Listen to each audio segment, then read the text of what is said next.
Okay, so today we have a Tennant 5680 and it has a broken squeegee cable, as we can see here. We have the new one, and the broken one needs to be removed. So first thing we're going to do is we're going to remove this bolt and all the hardware that's inside. If you look up inside, there's actually, the bolt goes through, and then inside, this here is actually sitting, this here is sitting on a spacer.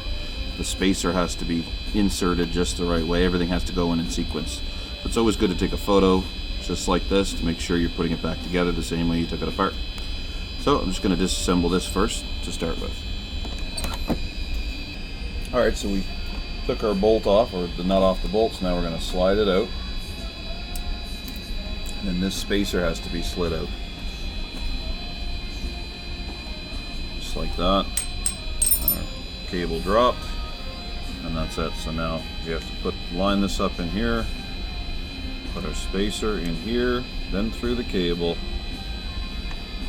put it on, and then through the rest.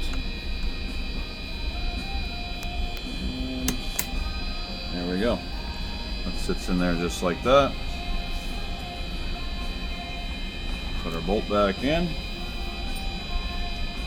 Nut on the back side, washer if it's there. There's only one washer on this one. And then I'll tighten this up, and then I'll remove the bottom.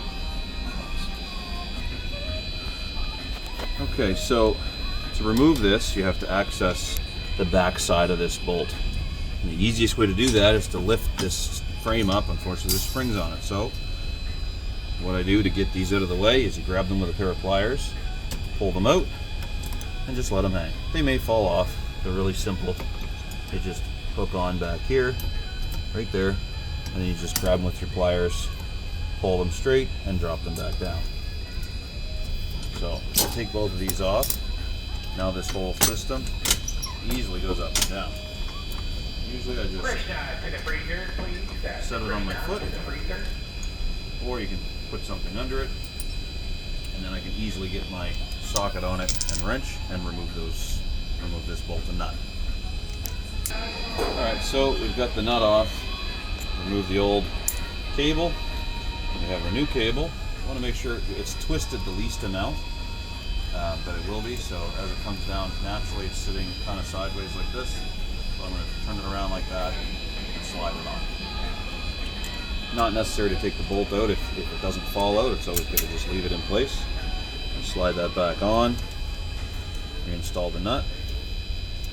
And you tighten it up until it's snug, but this can still move back and forth.